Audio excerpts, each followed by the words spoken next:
Guard play and fatigue. I know everyone's going to look at New Zealand. They travel around the world. I don't know and follow them. I just know for us that the bottom line, and I said it after the last game, it's twice now we've gone to Perth and come back and played in the afternoon the next day. And at the 4 minute in the first quarter, I'm looking at Tui and X, and they're on their blades. Juggling that and then guard play. You know, they dominate, and this is whether if you have a Rolls Royce, your engine's the guy with the ball, and right now he's doing the best job that he can, but he's a college 3-man, and it's his first year in the NBL, and it's a roller coaster ride. So it's trying to get the ball from A to B, a lot of X with the ball. We're not scoring out of on balls. We can't run on balls. And then we were preparing for this with Xavier, with J.A., who's one of the best on-ball players in the league. So it is what it is. It is what it is, and just got to keep coaching. And our group's really hurting. And I know they wanted this one bad. And we built that 12-point lead and gave it away in about a minute. And then it was really, really difficult from that point on. Where is Jalen at physically right now? Because he's obviously missed 3 of his last 4, including, and I know, as you said, you were expecting to play here. Well, I think there's a heavy process ahead no matter what. You know, he's had, didn't have the preseason at the Gold Coast, all the preseason games leading into the first game. So kind of underdone there, and then spent a lot of time with him getting ready for the first game. And when we played Perth in Perth, he had 27. And then had the teeth deal and then the back. So now it's lingering into a very long period of time, and this thing's very physical in war. Yeah. So, you know, I don't think he's going to have an impact on our group for a while. So preparing and figuring out how to do this and stay competitive, stay in this thing without this weekend really hurt. You know, it was a weekend where you can set yourself up or fight for now. We're in, you know, with Tassie, Phoenix, that lot, seeing if we can get in this thing. In Perth, after the game, you talked about being dominated in the effort areas. Were you at least happier with how they approached it? Yeah, I think they really wanted it tonight, and I just thought, again, I know the body language. I've been in the game a long time, and I looked and I said and I had guys come and move the bodies quicker, coach. So I know we had a fairly good start. We were attentive on the glass on our end. We were pretty good defensively, and I looked up at the clock, and there was just over 6 minutes left in the first quarter.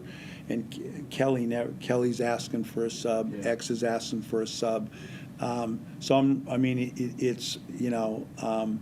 Fatigue and how to use that bench was a factor tonight that I haven't dealt with during the season.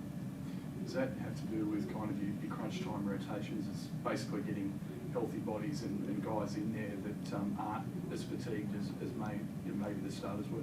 The league's too good to have fatigued bodies on the court. Yeah. So the movement of bodies, and then just a lot of our guys are good players, and you could see it tonight. Those guards made the guys around them better basketball players.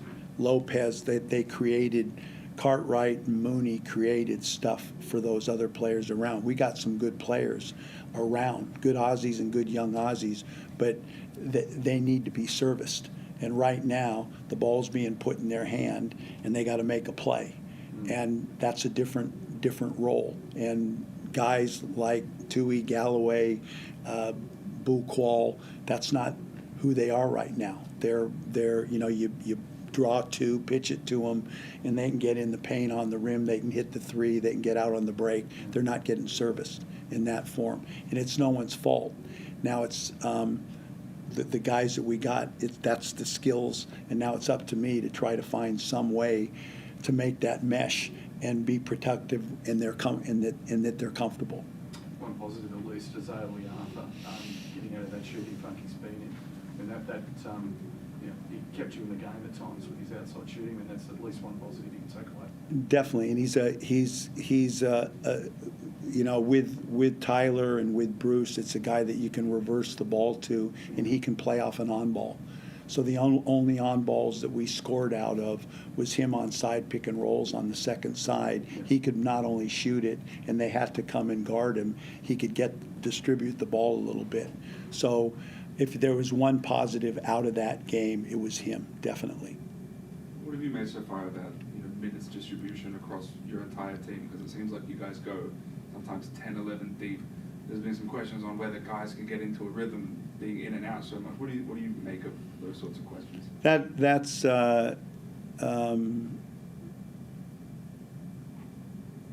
I think there's frustration now within the group, but and I think the rotations are different than had been planned due to the group. I didn't plan on Tyler playing that many minutes, or it's just J.A. such a significant piece. But tonight, I mean, you take Tui. I just thought Tui was exhausted.